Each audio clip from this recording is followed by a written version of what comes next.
Luke chapter 10 verse 20, do not rejoice in this, that the spirits are subject to you, but rejoice that your names are written in heaven. Ito ay marahil ang pinakamagandang bunga ng doktrina ng predestinasyon. Masaganang kaaliwan. Kapag tayo po ay dumaranas ng pagsubok, kapag tayo ay may mga karamdaman, kapag tayo ay nawawalan ng mga mahal sa buhay, higit sa lahat kapag tayo ay iniusig, ang kaaliwan natin ay ang sinasabi ni Jesus, rejoice that your names are recorded in heaven.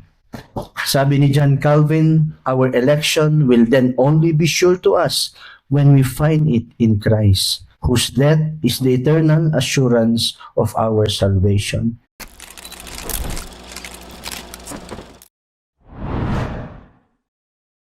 Nais kong basahin ang isang mahalagang pahayag mula kay Sam Waldron. Ito sinabi niya sa kanyang exposition ng confession. We can know that we are elect by observing the fruits of election in our lives. If we see faith in Christ, sanctification, perseverance in the Christian life in our own cases, they are present in us only because of electing grace. Only elect people possess such things. Thus, if they are our possession, we may be sure that we are elect. Dito ang sinasabi ni Sam Waldron ay ang kahalagahan ng pagsusuri natin sa ating mga buhay. Tinitingnan natin ang bunga ng biyaya ng Diyos. So, tatlong bagay ang sinasabi dito ni Sam Waldron. Una, ang pananampalataya. Pangalawa, ang ating pagpapabanal, yung sanctification natin. At ang pangatlo ay yung ating pagpapatuloy, yung ating perseverance. Now, kung bakit ito tinalakay ni Sam Waldron, ay sapagkat maraming Kristiyano pa rin hanggang sa ating kapanahunan ay nag-aalinlangan. May mga katanungan na sinasabi, ako ba'y talagang pinili ng Diyos? Pinili ba talaga ako para sa kaligtasan? Paano ko ba ito malalaman? At kung ako ay pinili, bakit kaya hanggang ngayon ay patuloy pa rin akong lumalayo sa kanyang kalooban? Bakit kaya patuloy pa rin ako na nagkakasala? Kung ako ay pinili, bakit kaya hanggang ngayon ay nag-aalinlangan pa rin? Well, ang mga katanungan na ito ay hindi naman natin maiiwasan bilang mga mananampalataya. Kumbaga, legit ito sa atin. Pero hindi po mga maling tanong yon. Ang mali ay ang paghahanap natin ng sagot sa mga maling batayan o maling pagsangguni. Kaya nga meron tayong pag-aaral sa ating 1689 confession para ito ay mapagtibay sa ating kapulungan. Ang tunay na pinili ay pinananatili ng Diyos. Hindi sila tuluyang nawawala. Tulad ng sabi ni Jesus, John 10:28, walang makakaagaw sa kanila sa aking mga kamay. Ito po ay ang magiging tema natin sa aralin ito, mga kapatid. Ang doktrina ng predestinasyon ay binigay upang tayo ay magkaroon ng assurance sa pamamagitan ng pagtingin sa mga bunga ng biyaya ng Diyos sa ating buhay. Balikan lang natin yung nakaraang linggo, pinag-aralan natin ang Paragraph 6 at nalaman natin na hindi lamang ang kaligtasan ang itinakda ng Diyos, kundi pati na rin ang mga kaparaanan ng kaligtasan. At nabanggit natin ang effectual calling, ang justification, at ang sanctification. Ngayon, sa paragraph 7, ang huling talata ng chapter 3 ng ating confession, ay dito may mahalagang katanungan na bibigyan linaw muli natin back up by the scripture, of course, at ng ating confession. Ang katanungan ay ganito, paano natin dapat pangasiwaan ang doktrina ng predestinasyon? Paano ba natin dapat ito ituro? Ano ang dapat na epekto nito sa ating buhay bilang mga mananampalataya? Again, si Sam Waldron, may mga balangkas siya sa mga talatang ito at sinasabi niya nga dito sa paragraph 7, tungkol sa prudent handling. Ang ibig niya sabihin, ang matalinong paghawak sa doktrina ng predestinasyon. Ganito ang sinasabi ng paragraph 7. The doctrine of the high mystery of predestination is to be handled with special prudence and care, that men, attending the will of God revealed in His Word, and yielding obedience thereunto, may, from the certainty of their effectual vocation, be assured of their eternal election. So shall this doctrine afford matter of praise, reverence, and admiration of God, and of humility, diligence, and abundant consolation to all that sincerely obey the gospel. Dito makikita natin na napakayaman po ang ating confession, no, mga kapatid. At dito sa balangkas ni Samuel Dron, una, sinasabi niya, it is to be handled with special prudence and care. Ang doktrina ng predestinasyon ay dapat may pag-iingat sa pagtuturo. Hindi lang basta-basta ito sinasabi natin, kundi talagang pinagdidiinan natin ng may malalim na pagtuturo. Kaya nga inuulit-ulit po nating pinapaalala sa mga nakarang lesson na ang doktrinang ito ay hindi dapat ginagamit upang tayo ay manghusga, upang tayo ay makapanakit ng loob. Dapat po itong pangasiwaan ng mayroong karunungan, pangangalaga, prudence, and care. Again, si Samuel Dron, sabi niya, the doctrine of the high mystery of predestination is to be handled with special prudence and care. This paragraph directly answers the objection. Doesn't predestination make people careless? No, it produces humility, diligence, and consolation. Now, bakit kailangan may pag-iingat? Dahil po napakalalim ang misteryo ng predestinasyon. High mystery. Hindi natin ito lubos na nauunawaan, at dahil hindi natin lubos na nauunawaan, ang paglapit sa misteryong ito ay marapat na merong pagpapakumbaba at hindi kapalaluan. Meron tayong scripture proof dito sa Deuteronomy 29:29. Sabi dito, the secret things belong to the Lord our God, but the things revealed belong to us and to our children forever, that we may observe all the words of His law. Sa talata pong ito ay makikita natin ang kahalagahan sa tamang paghawak ng predestinasyon. At dalawang bagay ang binabanggit dito. Una, the secret things. At ang pangalawa, the things revealed. The secret things, ang mga lihim na bagay, ito ay ang lihim na kalooban o will ng Diyos. Kung sino ang kanyang mga pinili. Now, tandaan po natin, walang nakakaalam sa atin kung sino ang pinili ng Diyos. Kasi hindi naman nakatatak sa ating noon na tayo ay pinili. I mean, lahat tayo nag-attend dito sa church, pero hindi natin alam kung sino ang pinili ng Diyos. At kung sino ang hindi pinili, hindi natin din alam kung sino ang mga reprobate. Kung bakit ganito ang kanyang disenyo, ay hindi natin kailangang malaman. At hindi natin kayang malaman, sapagkat ang mga ito ay nauukol lamang sa Diyos. Ang Diyos lang ang nakakaalam. Pangalawa, the things revealed, ang mga bagay na naihayag. Ito po ay ang kanyang salita. Ito po yung ating binabasa. Ito ay yung kanyang Biblia. Ang kanyang mga utos, ang kanyang mga pangako, ang kanyang ebanghelyo. Ang mga ito po ay yun ang naiukol sa atin, nailaan sa atin. At ito ang dapat nating pinag-aaralan at sinusunod. Kaya nga mga kapatid, hindi na kailangang manghula tungkol sa mga lihim ng Diyos. Huwag nating sabihin, bakit pinili ako ng Diyos at ang iba ay hindi naman? Hindi natin alam at hindi natin kailangang malaman. Ang kailangan natin ay kung ano ang kanyang kalooban na naihayag na. Kung ano na yung nasabi sa atin. At ito ay ang kanyang utos na sumampalataya, magsisi at sumunod. Dinagdag ko po dito si Rob Ventura sa kanyang book, A New Exposition of the London Baptist Confession of Faith.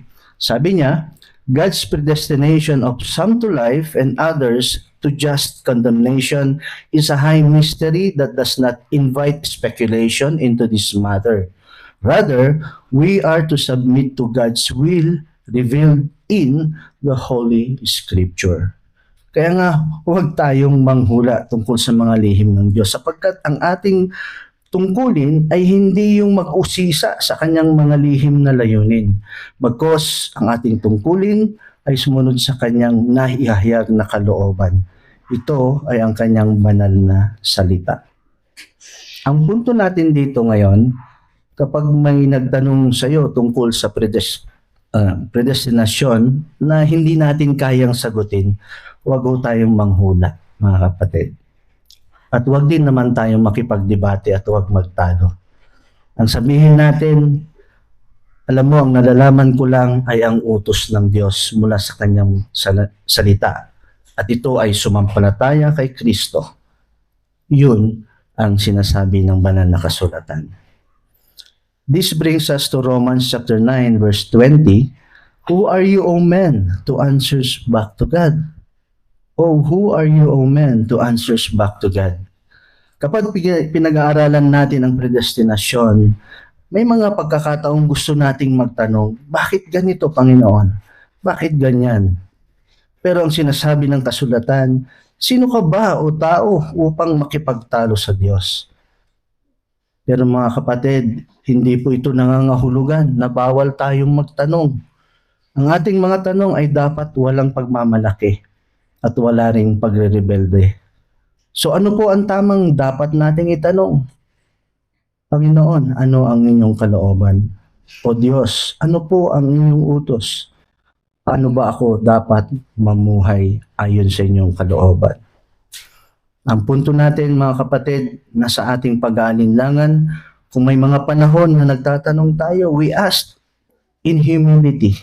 We seek help instead. Panginoon, tulungan mo ako sa aking kawalan ng pananampalataya. Romans 11:33, oh, the depth of riches, both of the wisdom and knowledge of God. How unsearchable are His judgment and unfathomable His ways. Dito ay mariing itinuturo sa atin na tamang tugon sa misteryo ng predestinasyon. Ang lalim ng kayamanan, ng karunungan at kaalaman ng Diyos. Kaya nga, misteryo, hindi dapat magbunsod ng pagkabigo.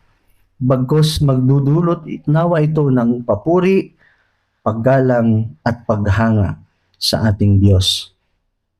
Again, kapag naiisip mo ang predestinasyon, mga kapatid, at hindi mo lubos na mauunawaan, huwag po nawa tayong mabigo. Dapat tayong mamangha sa ginawa ng Diyos at ulot ito ng pagsamba sa Kanya. Tayo ba ay may kalilituhan sa predestinasyon, mga kapatid?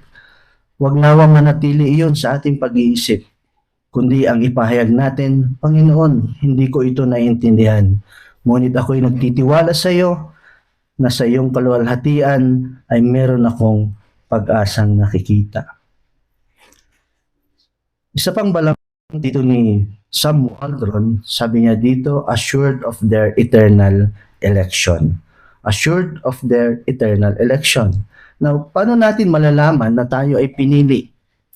Sinasabi natin kanina na hindi sa pamamagitan ng pagtingin lamang o pagtingin sa lihim na dekri ng Diyos, kundi sa pamamagitan ng katiyakan ng ating epektibong pagtawag, certainty of our effectual calling.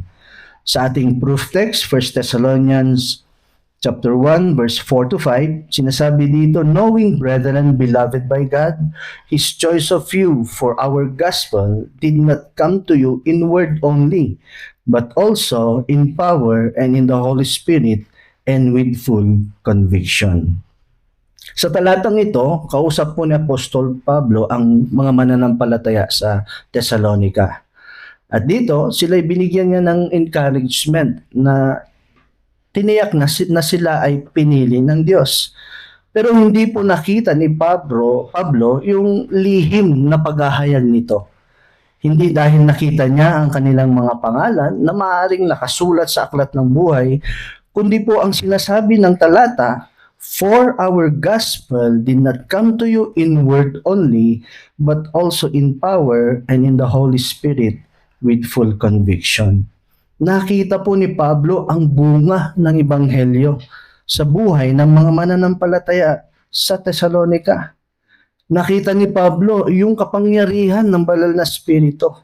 Nakita ni Pablo ang pagbabago sa kanila, kung ano yung conviction sa kanila. Kaya nga, kung ninanais nating malaman kung tayo ba ay pinili, huwag nating tignan ang lihim ng Diyos. Tignan natin ang ating mga sariling buhay. May bunga ba ang Ebanghelyo? May pananampalataya ba? May pagsisisi, may pag-ibig sa Diyos. 2 Peter 1:10 sinasabi dito, therefore, brethren, be all the more diligent to make your calling and election sure. Hindi sinasabi ni Pedro dito na alamin ninyo ang inyong pagkapili sa pamamagitan ng pagsaliksik sa lihim ng Diyos. Bagkus, ang sinasabi niya, be all the more diligent, maging masipag to make your calling and election sure. Gawin ninyong tiyak ang inyong panawagan at pagkapili sa pamamagitan ng inyong kasipagan. Sa pamamagitan ng pamumuhay ng isang buhay na naaayon sa ating pagtawag. 2 Peter chapter 1, 5-7 in support to the text, for this very reason, make every effort to supplement your faith with virtue, and with virtue with knowledge, and knowledge with self-control, and self-control with steadfastness, and steadfastness with godliness, and godliness with brotherly affection, and brotherly affection with love. Sikapin natin na mamuhay ng isang buhay na nagpapakita ng iyong tunay na pananampalataya. Dito, sabi ni Sam Waldron, we can know that we are elect by observing the fruits of election in our lives. If we see faith in Christ, sanctification, perseverance in the Christian life in our own cases, they are present in us only because of electing grace.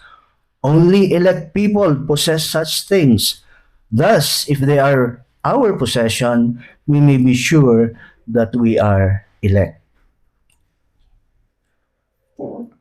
Ganun din dito, sinasabi ni Rob Ventura, if it may appear over simple, but the first question to be asked is not, did God decree my salvation? But have I believed on the Lord Jesus unto salvation?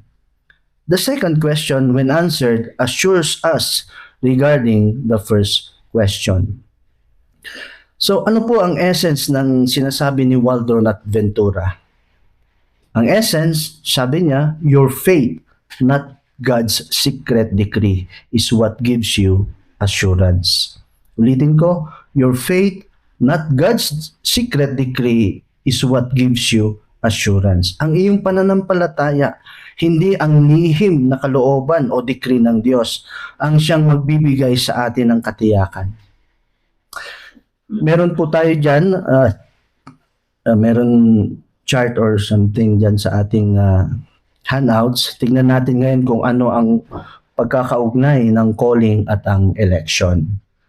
Sabi doon, calling, nakikita natin historical index, election, hindi natin nakikita. Ang calling ay ang ebidensya. Ang election ay ang katotohanan. Make your calling sure. Ito yung ating pananagutan. Ang election ay gawa ng Diyos. So, ngayon mga kapatid, may isa pang karaniwang tanong na lumalabas kapag pinag-uusapan natin ang doktrinang ng predestinasyon. Kung ang Diyos ay pumipili, kakaunti lang ba ang maliligtas? Kung ang Diyos ay pumipili, kakaunti lang ba ang maliligtas? Bibigyan din po natin yung sinabi kong ating babasahin na si B.B. Warfield doon sa kanyang maliit lang na aklat, Are They Few That Be Saved? Maaring ang tanong na ito ay magdulot ng takot sa atin. Are they few that will be saved? Maaring may pag-aalinlangan. Pero ang doktrina ng predestinasyon ay hindi upang tayo po ay takutin, kundi upang tayo ay aliwin. Again, si B.B. Warfield nga na isang theologian, sa kanyang sinulat, kakaunti lang ba talaga ang maliligtas? Binigyan niya po ng diin ito at sinabi niya, we can never learn from these passages how many are saved. What we learn is that salvation is difficult and that it is our duty to address ourselves to obtaining it with diligence and earnest effort. If the elect are considered in themselves and absolutely their number is sufficiently large, a great multitude which no man could number, Revelation 7:9, but if they are considered comparatively in comparison with the company of the lost, they are and are said to be few.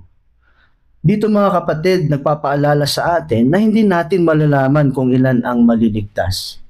At saka po hindi rin dapat yun ang ating pinagtutuunan. Ang dapat nating malaman ay ito. Ang kaligtasan ay mahirap. Luke 13:24, strive to enter through the narrow door. For many, I tell you, will seek to enter and will not be able. Kaya pagsumikapan nawa ng bawat isa ang pumasok sa makipot na pintuan. Revelation 7:9, after this I looked, and there was a great multitude that no one could count, from every nation, tribe, people, and language. The elect are not a tiny remnant, they are a great multitude, so large that no human can count them. Yan po ang sabi ni Warfield.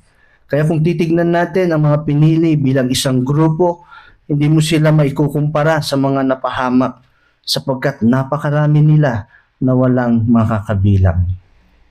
Napakarami nila na walang makakabilang. Paragraph 3, dito sa paragraph 3, ang balangkas ni Sam Waldron, sinasabi niya dito, the 4 fruits of this doctrine of predestination.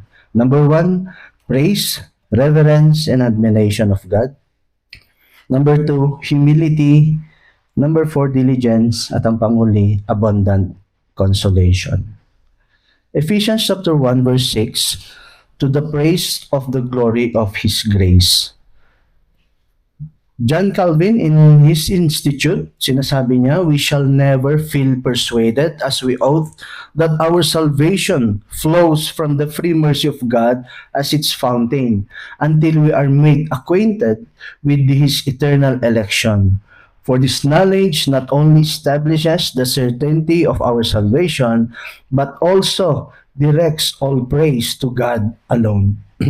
Calvin directly connects election to praise. The purpose of understanding predestination is not speculation, but doxology. This is exactly what Ephesians chapter 1 verse 6 teaches us. At ganoon din kay A.W. Pink in his Attributes of God, sinasabi niya, grace is not something God gives, it is something God is. And when He saves a sinner by His grace, He does so for His own glory. The highest note in the anthem of redemption is not, I am saved, but to the praise of the glory of His grace. Dito, Pink shift the focus from human experience, I am saved, to the divine glory. This directly counters the tendency to make salvation about us. Ang tamang tugon natin ngayon sa praise, reverence, and admiration, papuri, paggalang at paghanga, ay ito po yung binabanggit sa Romans chapter 11 verse 33. Oh, the depth of the riches, both of the wisdom and knowledge of God. How unsearchable are His judgment and unfathomable His ways. Pangalawa, ang pagpapakumbaba o humility. Romans chapter 11 verse 5 to 6, So too, at the present time, there is a remnant chosen by grace. But if it is by grace, it is no longer on the basis of works. Otherwise, grace would no longer be grace. If we are elect, it means that most likely we are among the foolish, the weak, the base, the despised, and the insignificant. Because those are the people that God chooses and calls to Him. So far from saying, I must be something special because God elected me. Quite the opposite is true. It's precisely because we were nothing special that God elected us in order that all praise and the glory should go to Him. Ito po ang pahayag ni Sam Waldron. At dito sinasabi niya na wala tayong dapat ipagmayabang sapagkat ang ating kaligtasan ay hindi dahil sa ating sarili. Hindi dahil tayo ay matalino, hindi dahil tayo ay mabuti, hindi dahil tayo ay karapat-dapat. Kung tayo man ay pinili dahil hindi tayo espesyal na tao, ito ay dahil ang Diyos ang siyang mabuti. At ang gusto niyang ipakita ng kaligtasan ay sa Kanya lamang. Kaya ang tamang tugon natin, mga kapatid, ay humility, kapakumbabaan. Colossians chapter 3 verse 12, put on heart of compassion, kindness, and humility. Pangatlo, diligence o kasipagan. 2 Peter chapter 1 verse 10, therefore brothers, be all the more diligent to confirm your calling and election. For if you practice these qualities, you will never fall. Sa konteksto ng predestinasyon, ang ibig sabihin ng diligence, hindi ito nangangahulugan na tayo ay magtatrabaho upang maging karapat-dapat sa kaligtasan. Hindi po ganon. Ibig sabihin, dahil alam mong ikaw ay pinili, dapat kang maging masigasig sa pamumuhay ng isang buhay na nagpapakita ng inyong pagkapili. Isipin ninyo ang isang anak ng hari. Hindi niya kailangang patunayan na siya ay anak. Hindi siya nagtatrabaho upang maging anak sapagkat anak na siya. Ngunit dahil siya ay anak, siya ay kumikilos nang naaayon sa kanyang pagiging anak ng hari. Ganon rin to tayo mga kapatid. Hindi natin kailangang magtrabaho upang maging elect. Hindi natin kailangang patunayan sa Diyos na tayo ay sa Kanya. Sapagkat una pa man, alam niya na yon. Ngunit dahil tayo ay elect, tayo ay dapat maging masigasig sa mabubuting gawa. Hindi upang maging Kanya, kundi dahil tayo ay Kanya na. Ang ating diligence o ang ating kasipagan ay hindi paraan upang maging elect tayo, kundi ang ating pagiging masipag ay ebidensya na tayo ay elect. Ganito po ang ipinapahayag ulit ni Sam Waldron. We can know that we are elect by observing the fruits of election in our lives. One of those fruits is diligence. As Peter 1:10 says, be all the more diligent to make your calling and election sure. Our diligence does not cause our election. It is the evidence that we are elect. Mayroon pong isang ilustrasyon dito si Rob Ventura sa kanyang exposition. Sabi niya dito, the body of a child sickened by unknown toxins now shows that hopeful signs of recovery.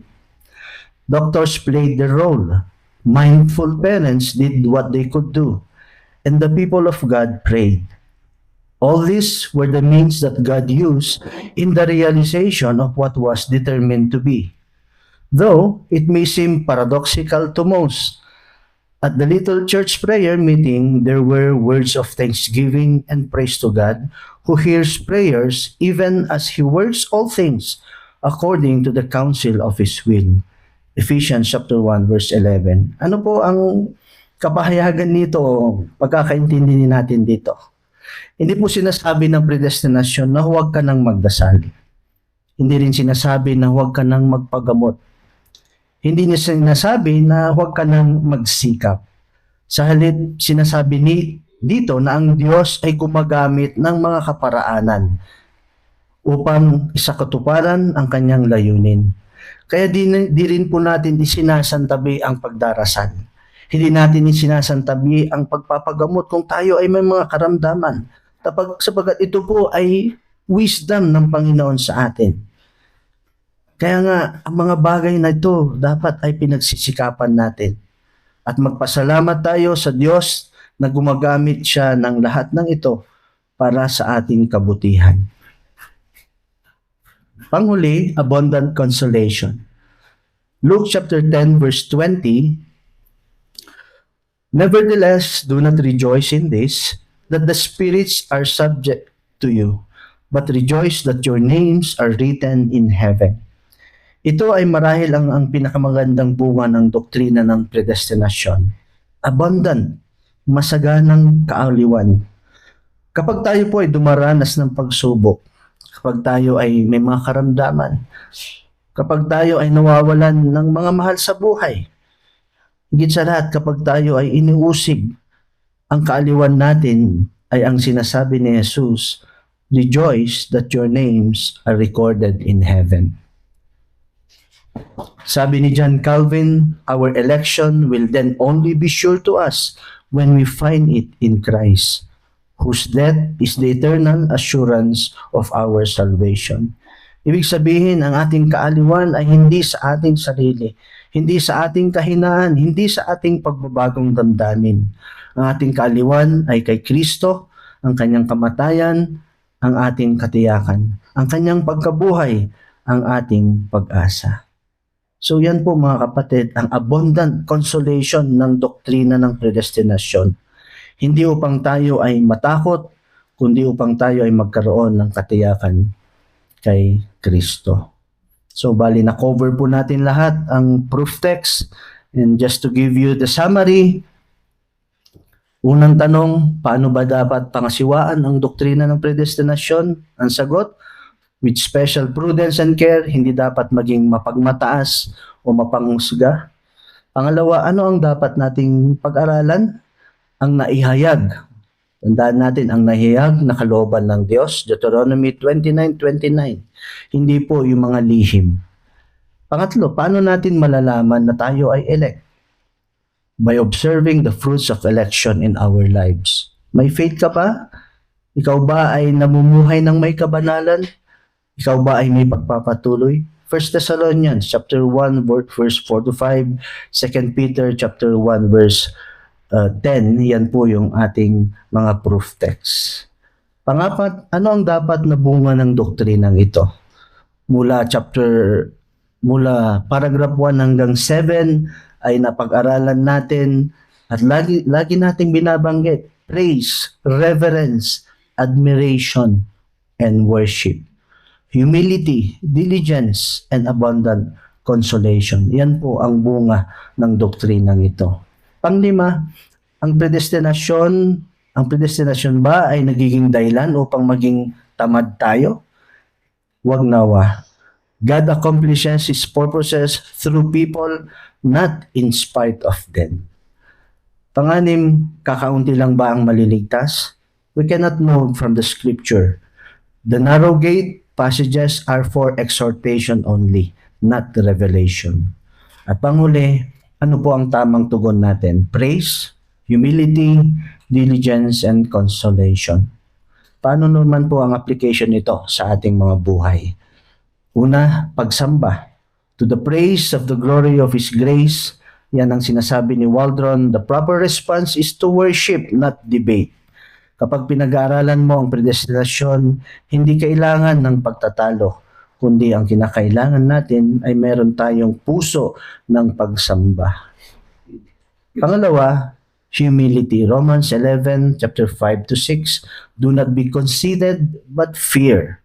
Waldron again, sabi niya dito, is precisely because we were nothing special that God elected us. Hindi tayo importanteng tao kung bakit tayo inelect ng Panginoon. Dahil tayo ay special, minahal tayo ng Diyos. Pangatlo, kasipagan, diligence.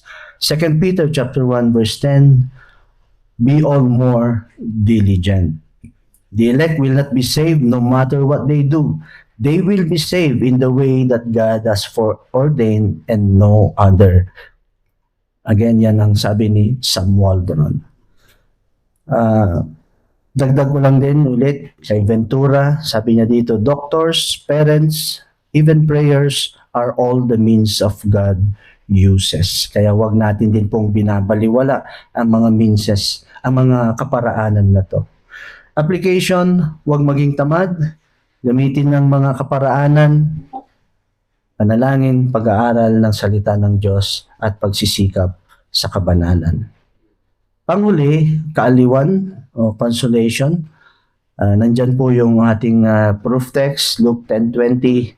At dito yung kay Warfield, the narrow gate passages are not to make us fear, but to make us strive. Kaya mga kapatid, ang panghuli, kung ikaw ay mananampalataya kay Kristo, ang iyong pangalan ay nakasulat na sa aklat ng buhay at kailanman hindi ito mabubura. As I close, allow me to read Rob Ventura, his concluding adoration. Returning to where we began this chapter, we are invited to stand in thankful adoration of the manifestation of the glory of God's eternal power, wisdom, and goodness. As we marvel at all the various forms and features of that grand display. So, dyan po nagtatapos ang chapter 3 ng ating confession. Siguro may oras pa tayo kung may mga katanungan, pero kung wala na, just allow me to close in prayer. Kung meron pong gustong magbigay ng linaw,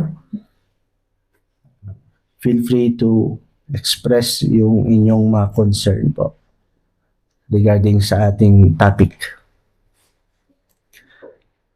Mga sources natin, 1689 London Baptist Confession by Sam Waldron, B.B. Warfield, and Rob Ventura, also kay John Calvin. So yun po yung ating mga resources.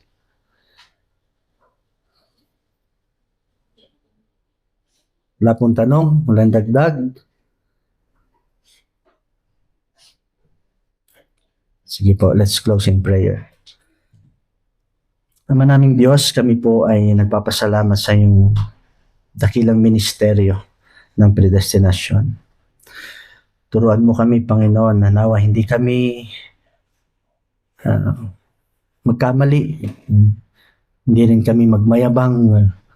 Ngayong unti-unti ay naituturo sa amin ang doktrinang ito. Marami pa, Panginoon, hindi natatapos sa oras lang na ito. Kaya ipaghanda mo kami muli na sa mga susunod na pag-aaral, lalo pang mabuksan ang kaunawaan namin sa mga doktrinang nakapaloob sa inyong banal na salita.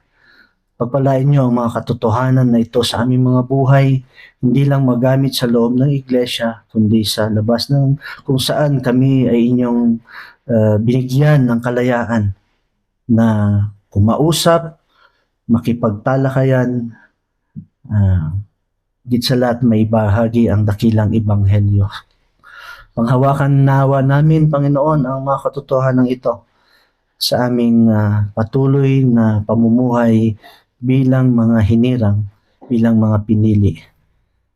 Tulungan niyo kami na maging masipag at makita ang bungang ng aming pagpili sa araw-araw na aming pamumuhay kay Kristo. Purihin ka, O Diyos, sa inyong kabutihan. Alang-alang sa pangalan ni Jesus. Amen.